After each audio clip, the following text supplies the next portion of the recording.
You ever wonder why you feel so much? It's like this intensity inside you that builds, but it doesn't build gradually. It builds, at least it seems that way, that it builds instantaneously. And then you get overwhelmed. Well, once you get overwhelmed, what can you do about it?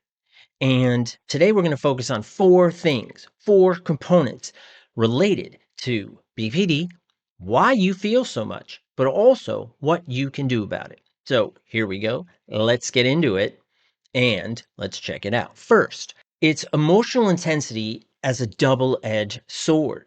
And emotional sensitivity, it's like having a high definition emotional radar, and imagine that little radar screen, it's green, and it's got that, it's black, and then it has the green over it, that green line, beep, beep, that kind of thing. So every feeling is vivid. So it's showing up on that radar screen, and it is powerful. So it's almost like you have all these nuclear subs coming at you. They're going full blast and they're all firing all of these torpedoes.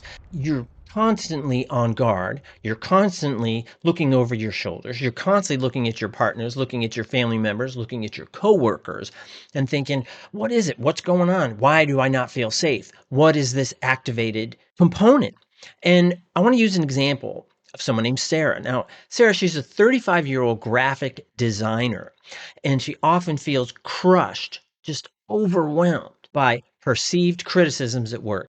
And these criticisms could even be like a minor suggestion from her boss, but they feel like harsh rejection. And this sparks intense shame and anger. Now, if you see my other videos, you know that I talk about core content and surface content. And what's happening for Sarah in this situation, may be happening for you too, is that when people give you feedback, any feedback, that you immediately internalize it, and then your defenses go up, right? Radar, beep, beep. It's the subs, torpedoes coming in, and it activates that core content. Now, classic core content for those with BPD is fear of abandonment, rejection sensitivity, and emptiness. Now, for Sarah, she also has shame and anger. And anger is more surface. So that's going to be more of her surface content.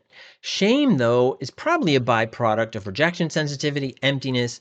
But we could say that for Sarah, perhaps it is core content. So people come in, they give her some feedback, and immediately, right, she's in the ring and she's ready. She's ready to go, right? You got subs coming at you, you got torpedoes coming at you. Everybody's trying to blow you out of the water. And that's how Sarah responds. Well, here's what I want you to do. And here's how you can manage it, that double-edged sword of emotional intensity. I want you to practice some self-validation instead of denying or criticizing yourself and your emotional reactions. I want you to just acknowledge it. Slow down. And this is tough. And I know it's tough, but the more you do it, the better you will get at it. Acknowledge it first. Just say to yourself, I feel hurt because that suggestion felt like criticism. It's also okay to feel this way. And it doesn't mean that you have to respond in an intense manner. In this instance, what you're doing is that you're naming it, you're identifying it, and you're not internalizing it and turning it against yourself. That's what a lot of folks with BPD do, is that even though they're having a reaction, they immediately skew intensely negative and then attack themselves about it. So what I want you to do instead is name the emotion so you can reduce its power and control when you call it out, right? You got to call it out. It's just like on that radar screen that you see the subs coming and you see the torpedo. If you just stand there and don't say anything, probably going to blow you out of the water. In this instance, instead, what you're going to do is you're not going to say anything to your coworker, right, or your boss. And instead, what you're going to do is you're going to be like, you know what? I do feel like I'm being criticized. And it's okay to feel this way. Let me take a breath. Let me step back a little bit and assess the situation. Is that what's really going on? And I want you to challenge yourself. How can I make this instance work in your favor? You got to turn down that BPD. And I know it's loud. I know it's loud. Believe me, I get it. I get it. This is something that's so common with folks with BPD. They have that emotional reaction, turn it on themselves, self-attack, which amps everything up, amps up their defensiveness, their boundaries, and tendency to act out aggressively. Now, number 2, riding the wave of overwhelming feelings. Now here, emotions, they can feel like tidal waves. It looks like we're staying in the water a little bit today, right? Why not? But emotions can feel like these tidal waves and that they're overwhelming and unstoppable. And these aren't like those little waves, when you go to the beach and you're kind of bouncing around and you're getting a little splashed, right, by the waves. These are full-on tsunamis. That's what it feels like because BPD is not happy if they're just bouncing you around in the ocean. No. What BPD wants to do is it wants to hit you with the tsunami and hit you hard. Let me give you an example. Now we're going to talk about Mike. Remember, BPD isn't just all females. Actually, the prevalence is about 52% female, 48% male. So really, they're almost about equal. So let's talk about Mike. Now he's 42 and he's a teacher. That can be a stressful profession. We all know that. But he finds himself exploding in anger during disagreements with his partner, only to feel deep regret afterwards. You ever been there? That's riding that wave, and then afterwards, maybe you say something, do something, and then you regret. And the sudden and overwhelming rage leaves him feeling out of control and ashamed, which amplifies and empowers that BPD feeling. And this cycle plays out. It could play out for Sarah at work, could play out for Mike in his romantic relationship, could also play out in your familial relationships, and it can play out across all of your relationships. But here's the thing, is that sense of regret afterwards. The thing about BPD and individuals with BPD is that they do tend to act out impulsively, sometimes quite aggressively. Here's the thing, afterwards, that's where the self-attack comes from. That's where that, we call it family in the head. It's this group of, like a chorus. It's this group that you have inside your head that's constantly criticizing you, telling you what an emotional wreck you are, what a failure you are, how broken you are, so on and so forth. Mike has it, Sarah has it, and you might have it too. But here's the thing, is that after that acting out, there's intense regret, doubt, uncertainty, and fear. That's common after effects for BPD acting out. Now, what can you do in this situation? Well, I would like you to do and use a grounding technique. Now, what you can do here is when emotions surge, right, they're coming up, I want you to try the 5, 4, 3, 2, 1 method. What you're going to do first, you're going to identify 5 things you can see. What are 5 things that I can see in the room? Boom, boom, boom, boom, boom. I think that was 5 booms. 4, you can touch, right? Find 4 things that you can touch. Could be your shirt, could be your nose, right? Could be your AirPods, whatever. 4 things that you can touch. Then 3 things you can hear. I hear a generator outside. I hear the other psychologist in the other room, right? And I kind of hear me in the seat moving around a little bit, I got to fix the little squeaky. I'll get to it. And then 2 things you can smell, right? I'm wearing a little cologne today. Not a lot, just a little, right? And also, I had coffee this morning, so I can still smell it because I haven't cleaned the cup yet. But I'm getting there. And then 1, what you can taste, right? Still got a little coffee taste in there. 5, 4, 3, 2, 1. And this helps bring your focus away from the emotional intensity and back to the present moment. What happens is that emotional intensity, you get trapped in it. And it's like being trapped in a whirlpool and you're stuck in there and you're spinning around and around and around. And you're like, oh my God, how can I get out? How can I get out? This method will help you get out and reassess the situation. One thing I know for working with individuals with BPD, if we can break that spiral, you are empowered to make good choices.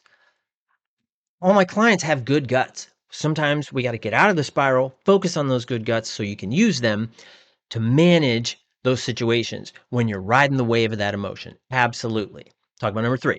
Fear of rejection, amplifying your emotional reactions. Now here we're going directly to core content. This is one of those classic core content areas. Fear of rejection, rejection sensitivity. This is a core struggle with BPD. And you feel things more intensely. This is particular in relationships, not just in romantic relationships. Could be familial, could be work relationships, whatever it may be. And we're going to talk about Maria. Now, Maria's 29 years old, and she's a social worker. Now, she often spirals in panic. And we know panic, that's one of those amplifiers, right? It's kicking things up. We know that. And that panic, and she starts to spiral. This is when friends don't immediately reply to her texts. I can't tell you. I like texting myself, but my clients really struggle with it because of the expectations we have, just like Maria. And what happens is she texts and you expect that immediate reply. Well, maybe whoever she's texting, maybe they're in the drive-through and they can't text you right away. Maybe they're fixing a flat tire. Maybe they're stuck at work. Maybe who knows what, right? But what happens is the silence gets interpreted as rejection. That BPD and family in the head, that chorus in your head tells you they're leaving you. They don't care about you. They've rejected you. They're not interested in anything going on in your life. You are broken. You are a loser. So why would they care about you? And this becomes that BPD family in the head amplification. So what happens is it ignites all of this anxiety and panic. And then you engage in frantic efforts to reconnect because you feel like it's severed. So you have to reconnect. But recognize for Maria, the reality is we got to slow you down. We got to have you see what's going on. And do you need to reconnect or just slow down? Because reconnect implies that there's been a separation, that there's been a disconnect, but there hasn't. It's just the text message. If you guys want me to do a video on text messaging and how it is so triggering and can hit emotional buttons, and if you're not sure what those two are, please let me know, and I will also leave a video on emotional buttons at the end of this video that you can check out to learn more about them, because there is a huge difference and it is important to know. Now, what can you do about it? What can you do when that fear of rejection is amplifying your emotional reactions? Well, you got to challenge that catastrophic thinking. You got to push back on all of that catastrophe that seems to overwhelm you, because it does to Maria. It makes total sense about where Maria's coming from. Like, I get it. I get it. Because in her past, she has been rejected, maybe by people who cared about her or who were supposed to care about her or who were supposed to be dependable, but they weren't. And they were inconsistent, and they left her kind of hanging there wondering what's next, what's next, what's next. And then maybe bad things happen. Sometimes that can happen. You may have experienced something like that. But how do you manage it? Well, first, when you feel rejected or ignored or abandoned, pause. Remember, pausing is so important. I mentioned it in number 2. It's so important. And what I want you to ask yourself, what evidence do I have that they're upset with me? Could there be another explanation? Drive-through, flat tire, busy at work, who knows what, who knows what, who knows what. And then I want you to write down the alternative explanations and this will help you diffuse that emotional intensity, because you're slowing down, refocusing, and you're broadening out, because there's also a tendency here to split, which is you're only seeing the catastrophe. Catastrophe means that you are in the 1% of life's experience that is an emergency, that you're not going to be able to breathe, you're not going to be able to survive. Oh my God, what are you going to do? It's like you're putting a plastic bag over your head on purpose and you're suffocating yourself. This is what BPD does to you. And this is how it feels. So you're always trying to break out of that plastic bag. So what we want to do is, again, pause, question, what evidence do I have that they're really upset with me? Could something else be going on? Maybe they're slow to respond to text. Maybe they're busy today. Maybe who knows? Who knows? But writing down those alternatives will absolutely help you. Last one, number 4. Here we go. Finding balance through self-compassion. This is a tough one, I know. Self-compassion is difficult because your BPD and family in the head gets in the way. It prevents you from connecting to yourself, being honest with yourself, because people with BPD, they tend to skew negative. You tend to just go into the negative, attacking yourself, minimizing yourself, telling yourself how you're not this, you're not that, you'll never be this, you'll never be that. All of that stuff. Now, the intensity of emotions, this leads to that self-judgment and shame. Now, we're going to talk about Paul.